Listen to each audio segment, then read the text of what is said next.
Amén. Vamos a dar un estudio sobre un tema que en este momento yo entiendo que es la doctrina más descuidada en los últimos días.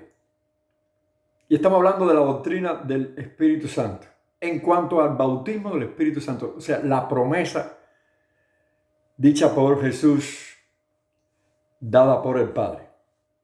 Nosotros, los cristianos, en ocasiones nos vamos fuera de contexto, me incluyo, me ha pasado. Después he rectificado y cuando uno de verdad tiene interés en conocer la verdad de Dios profundamente, la voluntad de Dios en cuanto a lo que refiere a la palabra, nos esforzamos un poquito y entonces, escudriñando las Escrituras y con muchos consejos, incluyendo estudios pastorales, de doctores, de maestros, de padres de la iglesia, de manuscritos que en ocasiones nos abren el entendimiento en cuanto a lo que refiere el original. Y eso es bueno, pero uno no debe aferrarse o enfrascarse en solamente una enseñanza o porque me lo enseñó alguien muy apreciado para mí. Ya sea el pastor, ya sea un maestro, un amigo, de donde venga la enseñanza, si está errada, tenemos que reconocerlo. Vamos a estar tratando punto por punto el tema de cómo obra el Espíritu Santo.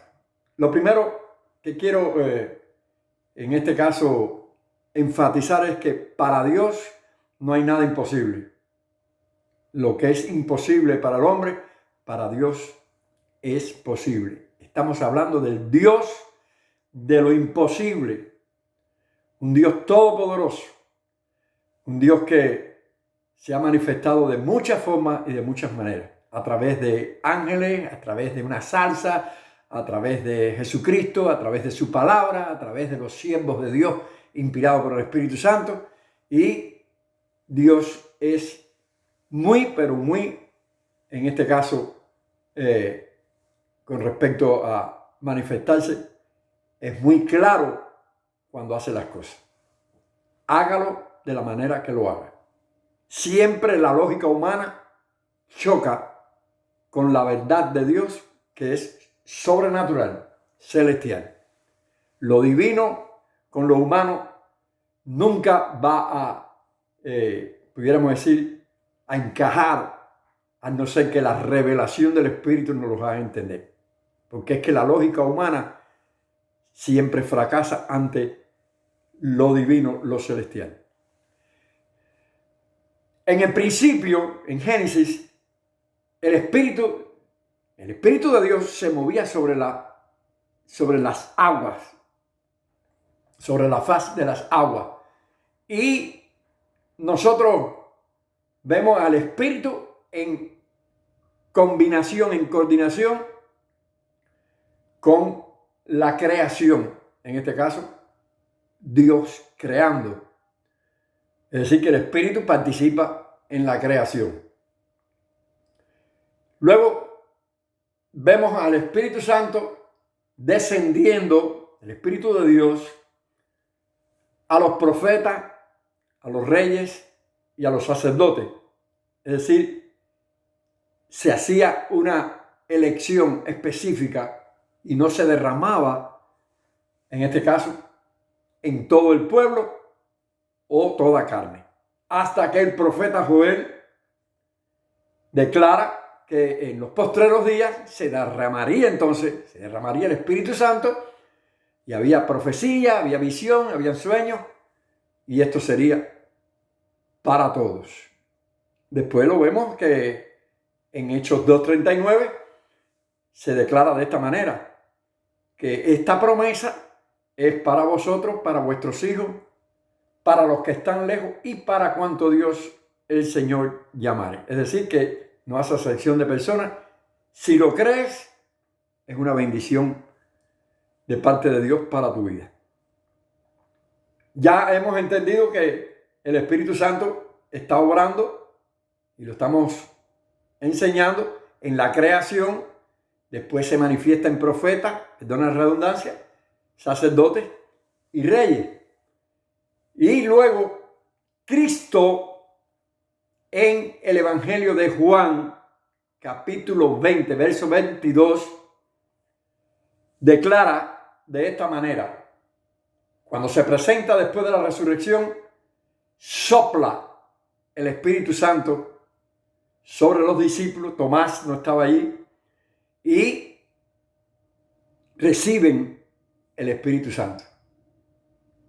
Declara la Escritura que recibieron el Espíritu Santo. Quiero detenerme ahí porque hay algunos que declaran que cuando él está hablando de la promesa del bautismo como tal, la palabra enseña que él tenía que irse primero. Y en esta ocasión no se ha ido y está dando el Espíritu. O sea, que ellos entienden, metiendo a Dios en una probeta, que no podía dar el Espíritu ahora y después el Espíritu en otra ocasión. O sea, dar el Espíritu dos veces. Y yo quiero aclarar este asunto, o esta verdad de Dios.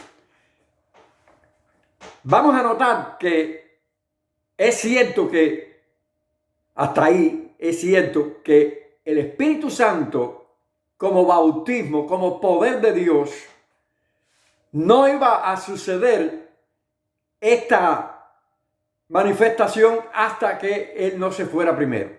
Es necesario que yo me vaya primero. Y después recibiréis poder cuando haya venido sobre vosotros el Espíritu Santo. Cuando Él sopla, el soplar del Espíritu, está dando a entender, está enseñando aquí que es una porción, es una forma, porque Dios es así, Dios hace las cosas como Él quiere. Él provee esta bendición de soplar del Espíritu. Vamos a llamarlo de esta manera. Vamos a entenderlo de esta manera. El soplar del Espíritu, el recibir el Espíritu, indica la obra que hace el Espíritu Santo en el creyente para salvación. Es decir, lo que llamamos, o lo que dice la Escritura, el nuevo nacimiento. Explico. Cuando el Espíritu Santo viene a la persona que abre su corazón para recibir al Señor, hay una persona que en ese momento está en delito y pecado. Es decir, muerto en delito y pecado. Entonces, el Espíritu Santo crea, trae a existencia lo que no hay o lo que no había en la persona, que es la vida de Dios. Esa es la función de ese soplar del Espíritu, que es el nuevo nacimiento. Yo creo perfectamente, lo creo bien claro, que los discípulos allí recibieron por primera vez lo que es el nuevo nacimiento.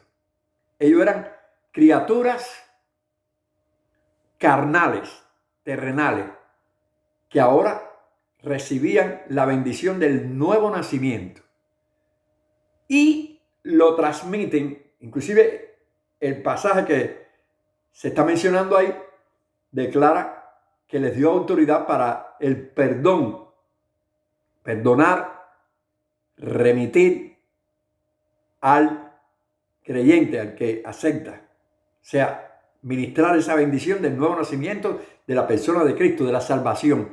Ya la persona recibe lo que le llamamos la bendición de ser redimido, perdonado, justificado. Comienza la regeneración. El Espíritu Santo comienza a trabajar en esa área o en esas áreas de el nuevo nacimiento. El Espíritu Santo crea la vida de Dios en aquel o aquella que estaba muerta en delito y pecado. O sea, nace de nuevo, comienza la regeneración, que puede ser progresiva, la santificación y justificación, El Espíritu Santo está ahí haciendo ese trabajo. No significa que no tiene el Espíritu, que el Espíritu Santo no está con ellos. Sí, está haciendo ese trabajo. Pero hay algo más. Si no, la Biblia no declara lo que de ahora en adelante voy a ministrar por la palabra. Ya está el soplar del Espíritu, que es lo que concierne al nuevo nacimiento, porque se oyen muchos comentarios de personas que dicen, no, pero entonces yo no tengo el Espíritu. Mire, no es que no tengas el Espíritu, es que no has sido bautizado con el poder del Espíritu Santo para confirmar la promesa que fue dada el Pentecostés, el día del Pentecostés. Que recibiréis poder, eso es otra cosa. Y lo voy a enseñar despacio para que entiendan. Yo quiero que este video se oiga, se reconozca y corroboren con la palabra lo que estoy diciendo. Ahora bien, ya está el nuevo nacimiento. La persona es salva. Si es salva, es hijo de Dios. ¿Tiene la bendición de Dios? Sí la tiene. Tiene el reino, ¿cómo no? Pero, vamos a el hecho del bautismo del Espíritu Santo. Vamos a los Hechos. Capítulo 10. Dice así la palabra, que los fieles de la circuncisión se quedaron atónitos. En otra versión dice perplejos, asombrados, espantados de ver cómo los gentiles recibían el don del Espíritu Santo. Porque si el papiro se rompe, si el papiro se quema, se borra el pasaje que precede ahora que voy a mencionar, estaríamos frente a hermanos cristianos, pastores, que nos acusarían o nos combatirían diciendo que no hay bautismo del Espíritu Santo y hablar en otras lenguas. Dice, los fieles de la circuncisión se quedaron atónitos en ver cómo los gentiles recibían el Espíritu Santo porque los oían hablar en otras lenguas. Es decir, que hay que oír. Una cosa es que eres salvo, una cosa es que el Espíritu Santo está en ti. En la regeneración, en la santificación, justificado. Amén.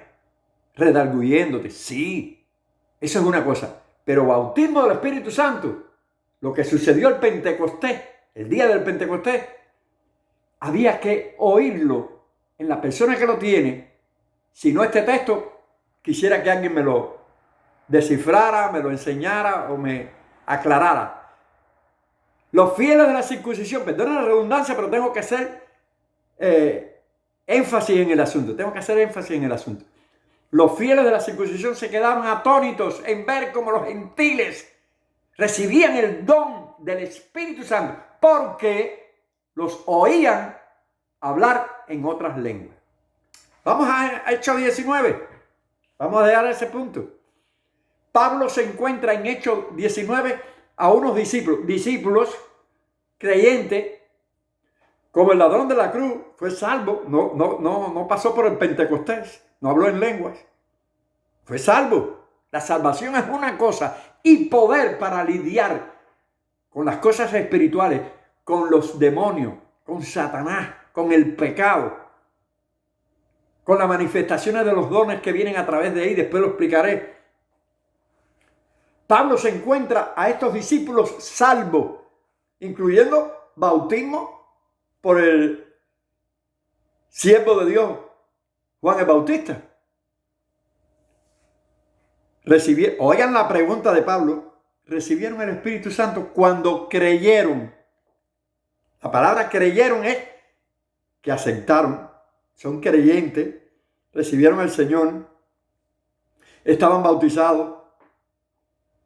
Porque el hecho de que estés bautizado, que seas creyente, que seas hijo de Dios, no significa que ya tú estás completo. Falta una cosa, Y es la que quiero enseñar en este día. Ni aún, oigan la respuesta, ni aún sabemos que hay Espíritu Santo. Así hay muchos que ni se les enseña que hay Espíritu Santo. No se ministra, se habla, se lee, se dan estudios. Inclusive se dice desde el púlpito. Y son hermanos en Cristo. Y son pastores, mis hermanos, mis amigos, los quiero. Y son salvos. Posiblemente van a estar primero que yo. Delante del trono y yo estoy en la fila allá atrás. Aunque tenga el bautismo del Espíritu Santo. Eso no determina. Ojalá sea así. Y estén en primera plana. Pero hay algo más. Ni aún sabemos que hay Espíritu Santo. ¿En qué bautismo ustedes fueron bautizados? Esta es una enseñanza del bautismo que Juan el Bautista bautizaba para volverse a Dios, preparando el camino. Y Pablo lo bautiza en el bautismo que está en función en este momento. Los bautizó, les puso las manos y recibieron el don del Espíritu Santo y hablaban en lenguas. Y profetizaban. Eran como 12. No era uno ni dos. Bien. Cogí y me puse en internet a oír predicadores y pastores que hablan en contra, porque esta es la doctrina más descuidada que hay. No sé si es que hay temor. No entiendo que porque hayan hermanos que realizan las cosas extremadamente, los extremos, los errores, como que eso hace rechazo a algunos creyentes y se abstienen. Y otros que no lo creen, no lo creen, no lo aceptan. Lo tienen ahí en la escritura y no. Y cuando dicen que no, es no. Pero bueno, esto es para que digas que sí es real. Vamos a ir a una enseñanza que oí, decía por internet, de un pastor. Y Dios lo bendiga y Dios le revele y le dé bendición. Pero delante de una congregación donde decían amén. Porque la gente dice amén a cualquier cosa.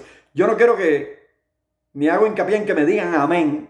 Corroboren, estudien, confronten la palabra, como hacía el pueblo de Israel. No quiere decir que lo que yo diga es lo que tiene que ser. No, corroboren. Ahora yo te enseño lo que dice la palabra, no te enseño lo que digo yo. Dice el hermano, oigan esto, dice el hermano. Dicen los evangélicos que en 1 Corintios 14, cuando dice que el que habla en lengua habla con Dios, que ellos son los que hablan con Dios. Nosotros no decimos eso. Nosotros lo que decimos es que el que habla en lengua habla con Dios porque es un lenguaje divino. Porque nadie entiende. Esto no es inglés, ni francés, ni portugués. Que la gente lo entiende. Nadie dice la Biblia que lo entiende. Cuando dice que nadie lo entiende es porque es un lenguaje divino y es para la iglesia. Y Pablo dice, hablando del orden del culto, porque este capítulo es del orden del culto, cuando ya tienes esto, que el que habla en lengua habla con Dios, pero yo tengo la aplicación de las reglas para las escrituras y vamos a preguntar, miren, vamos a preguntarle al texto qué significa esto que dice en 1 Corintios 14, 1 o 2. El que habla en lengua habla con Dios. Le preguntamos al texto. Y yo, que no hablo en lengua, no hablo con Dios. Miren qué disparate. Y la congregación dice, amén. Porque ninguno habla en lengua. O la mayoría no lo hacen. Y el que lo hace se quedaría callado porque dice, dile tú, ahora se cambió el problema, el asunto. Así que él entiende que el texto revela que si la Biblia dice que el que habla en lengua habla con Dios y él no habla en lengua, entonces él no habla con Dios. El texto tiene que decir, porque estoy escribiendo que el que habla en lengua es un lenguaje divino y es una manera también que tenemos para hablar con Dios con este lenguaje que nos da el Espíritu. Habría que explicárselo así. Pero él dice que no, que el que habla en lengua habla con Dios, entonces si él no habla en lengua, él no habla con Dios. No, mi hijo, no, tú también hablas con Dios en tu lenguaje natural, de tu país, el que tú aprendiste, como si quieras hablar en inglés, en francés, en portugués, eso no determina. Hablas con Dios. Pero este lenguaje es un lenguaje del cielo, que da el Espíritu. Porque el que habla en lengua habla con Dios, aunque por el Espíritu habla en misterio. Esto no es un lenguaje que se aprende en la escuela, porque algunos dicen que lo que da el Espíritu puede ser un lenguaje que necesita un intérprete, porque él habla español, habló en inglés, entonces necesita uno que hable inglés, que interprete lo que dijo en inglés, porque él no interpreta el inglés, él habla español. Si lo que hay que interpretar es a través de un maestro, entonces, ¿por qué la Biblia habla de que hay un don de interpretación al lenguaje del cielo, al sobrenatural, al que da el Espíritu? Porque entonces, si es lenguaje natural, como algunos dicen, idioma, entonces por la imposición de las manos, entonces no hacía falta maestro, por la imposición de las manos, pongo una escuela para que reciban inglés, francés, portugués y alemán. Mire qué disparate. Bueno, vamos a dejarlo ahí. Esto es sin maltratar a nadie, sin ninguna ofensa. Damos la palabra, lo que dice la Escritura, lo que dice el apóstol Pablo con respecto a esto. En 1 Corintios 14, claro que habían algunos desorden y por eso él escribe, plasma a través del Espíritu mismo el orden del culto. ¿Por qué razón? Porque él explica que si entra un indocto, un incrédulo, y nos oyen a todos hablando en lengua nada más, no hay intérprete, van a pensar que estamos locos. Es obvio, es correcto.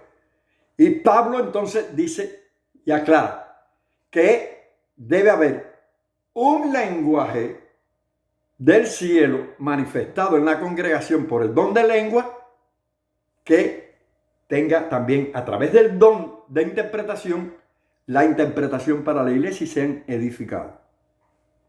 Él habla de que 1, 2 o a lo más 3 y uno interprete. Y declara de esta manera: si no hay intérprete, calle y hable. Quiero aclarar eso. Calle para la congregación, porque es un mensaje en lengua del cielo por el Espíritu, hablando Dios a través de ese don, y la interpretación por el otro don que edifica la iglesia. Al no suceder que no hay don de interpretación, no hay interpretación, calle para la congregación, pero dice, y hable para con Dios, te está diciendo bajito, y para sí. Es decir, que no te manda a callar totalmente. Al final dice, el que se crea profeta o espiritual reconozca que lo que le estoy escribiendo son mandamientos del Señor. El que lo ignora, dice que lo ignore. Hágase todo decentemente y con orden, y no impidáis, como hacen algunos que lo están impidiendo, el hablar en lengua. Si no hubiese esta manifestación del Espíritu, cuya señal inicial es hablar en otras lenguas, no hablaría tampoco en 1 Corintios, hablando, y en Efesios, de los dones que incluye el don de lengua y el don de interpretación. ¿Cómo va a incluir en los 9 dones el don de lengua y don de interpretación? Entonces no hay don de lengua, no hay don de interpretación, y no de un lenguaje natural de inglés o francés, un lenguaje divino, porque habla con Dios, es un misterio, incluyendo que dice el apóstol: si yo hablases en lenguas humanas y angélicas o angelicales, vengo a ser como címbalo que retiñe. Entonces menciona otra vez lenguas angelicales, no lenguas naturales. Entonces, ¿Por qué razón se hace tanto hincapié en que esto no es bíblico, que no es para la iglesia? ¿Para quién es? ¿Para quién es esta bendición? Porque donde único dice la Escritura, y recibiréis poder, es hablando cuando reciban el Espíritu Santo. Es una bendición. Es un momento en que la iglesia necesita más que nunca esto. Porque tú estás alistado en el ejército. Ya eres hijo de Dios. Estás en el ejército. Tienes grado. Tienes una mochila, tienes tus botas, tienes tu ropa. Inclusive tu cama. Allí el regimiento, vamos a decir, la iglesia, lo que sea. Estás en el ejército. ¿Y con qué le tira al enemigo? ¿Cuál es el arma? Porque Cristo lo aclaró bien. Recibiréis poder. Porque ahí vienen los dones a manifestarse. El don de maestro, el don de sanidad, el evangelismo, liberación, el milagro, las maravillas que hace Dios a través del Espíritu Santo, que no son solamente las que se mencionan en los 9 dones. Prodigios y maravillas que hace. Cosas maravillosas que hace el Espíritu Santo. Y necesitamos esa arma, esa ametralladora, por decirlo así, para combatir con el enemigo. Entonces, el enemigo sí puede tener esas manifestaciones. Y no voy a hablar cómo lo manifiesta, pero las hacen. Las hacen. Yo los he oído. Entonces la iglesia no. Y si llegamos a escarbar bien la doctrina, la enseñanza, también combaten la sanidad divina, los milagros que eran para otro tiempo y una gama de enseñanzas que son erradas por completo, que no tienen respaldo bíblico y dañan a las iglesias, a las congregaciones. Esta es una iglesia que Dios le preparó, le habilitó con poder y con Espíritu Santo para poder luchar contra las acechanzas del diablo, contra las artimañas, las doctrinas de error. El Espíritu redarguye, revela, manifiesta cosas maravillosas, hay visión, hay profecía. Entonces, estamos viviendo en un tiempo en que necesitamos esta bendición. Sí hay bendición. Termino con esto, porque tengo mi testimonio también, pero yo lo he dado en el canal. Tengo un canal en YouTube, Pastor Carlos Calderín, ahí aparezco y doy la enseñanza maravillosa de lo que hizo Dios conmigo, el testimonio, cómo Dios me bautizó con el Espíritu Santo y cuya señal inicial fue hablar en lengua. Dios me lo dio. Conozco un hombre que viajó por su centro de trabajo allá en Cuba y fue a una misión internacional y estuvo en Alemania. Él tuvo que aprender el idioma alemán. Y cuando él regresa, no cristiano, va a un lugar que le llaman Bizarrón. Eso es en Cuba, en Guinea. Y coge por el terraplén, que le llaman una carretera de tierra. Y en una iglesita campesina se está dando un culto y le ministran desde adentro del culto hacia afuera para él, porque era directo para él, porque el único que dominaba el alemán era él, acabadito de llegar de Alemania. Y el Señor empieza a ministrarle la bendición de arrepentimiento, de un ministerio, de un llamado, de un trato. Y él se asombra y espera que se termine el culto y habla con el pastor. Y el pastor le dice que él habla español, que como que en alemán. Dice, no fue usted. Fue aquella joven que está allí. Llaman a la muchacha, a la hermanita, una campesina, sencilla, del campo, poco conocimiento cultural, y le explican que él había recibido esa bendición de un mensaje en alemán. Y ella asombrada dice, ¿alemán? Si yo no sé hablar ni casi español. Y entonces todo el mundo boquiabierto, como decimos vulgarmente. Y él le dice, sí, tú estabas brincando así, decías en alemán esto y esto y esto, y me decías que me arrepintiera, que Dios me iba a usar, Y yo le hablé en alemán, yo estaba hablando en lengua, y yo hablo en alemán, y bueno, lo dejó allí y se fue diciendo a las hermanitas, mira, dice el Señor que yo hablé en alemán, yo hablo en alemán cuando el Señor me usa. Y el pastor boquiabierto también. Bueno, para resumir, nuestro hermano Eusebio, hoy por hoy, es pastor en Cuba de la primera iglesia pentecostal y está ministrando la verdad de Dios por este testimonio que dice que solamente Dios pudo hacer este milagro de hablarle a él directamente en alemán. Dios lo hace así también porque eres el dueño de los idiomas naturales que conocemos y de los idiomas celestiales. Es una manera, yo diría, de conocer también el idioma del cielo. Hasta esa bendición tenemos. Eso es para ti. Esa promesa es para ti. Hechos 2:39.